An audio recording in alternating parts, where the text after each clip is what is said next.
Hello everyone and welcome to my channel. If you're new here, welcome. If not, welcome back and thank you for supporting me. I'm Coretta. In this video, I will show you how to use a rhinestone and embroidery file. Come on y'all, let's get started. For this project, I will be using rhinestone flock, Hotfix rhinestone transfer tape, glitter HTV, cutaway stabilizer, t-shirt, embroidery thread, scissors, SS10 rhinestones, a brush to brush the rhinestones in, and a wax pencil to help assist with getting rhinestones into circles that didn't brush a rhinestone. I will leave a list of these items in the description of the video.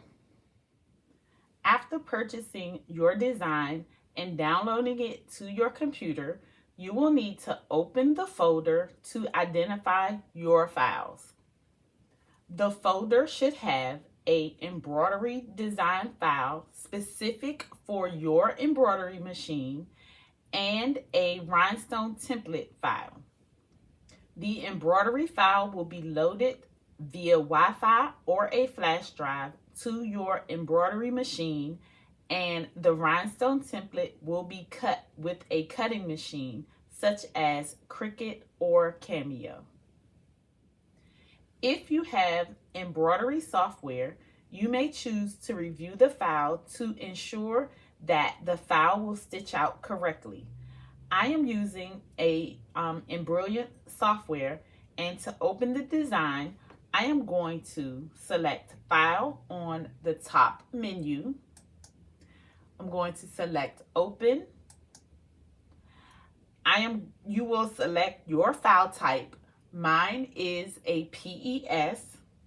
I'm going to select the PES, and then I'm going to select Open. With the design open, I can use the stitch simulator to see how the design will stitch out. To open the stitch simulator, I am going to select the stitch simulator icon that is on the top toolbar, and it is the icon that looks like a needle with thread. Here you have the player controls. Here you have your speed control. You have your slide bar that you can manually see your stitch out. And then you have your step controls, and you have the stop icon, which is used to insert manual stops. To see the stitch out, I am going to drag the manual control, and here I can see that the stitch out is my placement stitch. I can see my tack down stitch, and I can see my satin border for the word becoming. And here I can see the satin border for my scripture that is a part of the design as well. After checking the stitch out, I am ready to stitch out the embroidery design. Now I am going to hoop my t-shirt using 2 pieces of cutaway stabilizer. When hooping my shirt, I am going to make sure to consider that I will be adding rhinestones to the design. I'm going to get the design embroidered, and I will be back to show you how to cut the rhinestone template for the embroidery design.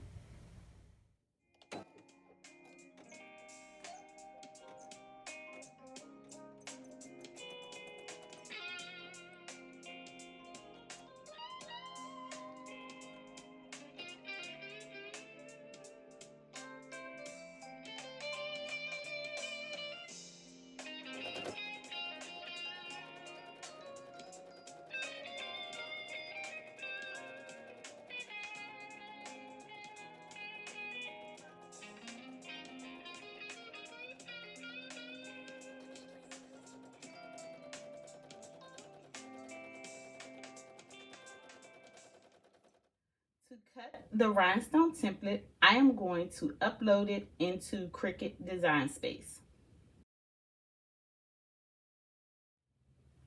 Here is the rhinestone template on the canvas. Sometimes the rhinestone template may not come into Cricut Design Space at the correct size, so you may need to resize it.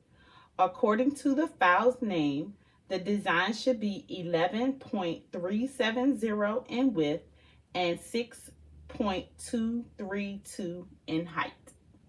To check the size, I am going to select the entire rhinestone template, and I am going to go to the top toolbar, and under size, I'm going to select size. Here I can see that the width is 11.37 and the height is 6.232, and that is the correct size. If it was not the correct size, then I would correct the size. Now that the design is sized correctly, I am ready to cut. So I am going to select Make on the top right. On this screen is the rhinestone template on a color coordinated mat. Because I am using Hotfix transfer tape for rhinestones, there is nothing to do here, and I am going to select Continue on the bottom right. Here on the material screen, I am going to select the material setting that I created to cut rhinestone flock. My material setting is 345 cut pressure, 1 pass, using a fine point blade. You would do a test cut to see what cut pressure works best for your machine and your material. I am going to cut the rhinestone template and brush in the rhinestones. I'll come back to show how I add the rhinestones to the embroidery design.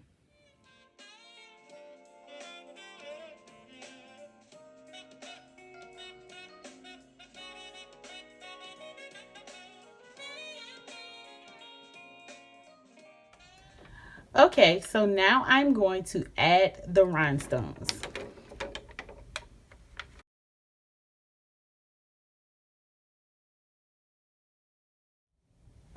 So once I'm satisfied with my placement, I am going to press this at 350 degrees for 15 seconds. Okay, so let's peel and reveal. Wow. Oh, wow. That is nice. That's really nice. I just love embroidery and bling. What do you all think? Let me know in the comments. All right, guys. That's all for now. I hope that you're able to follow along with my process. If you like this video and would like to see more, please give it a thumbs up, share it with your friends, and consider subscribing to my channel. Don't forget to hit the notification bell so that you could be notified every time I upload a video. And if you have any questions, leave them in the comments below and I will respond back. Thank you for watching and see you in my next video.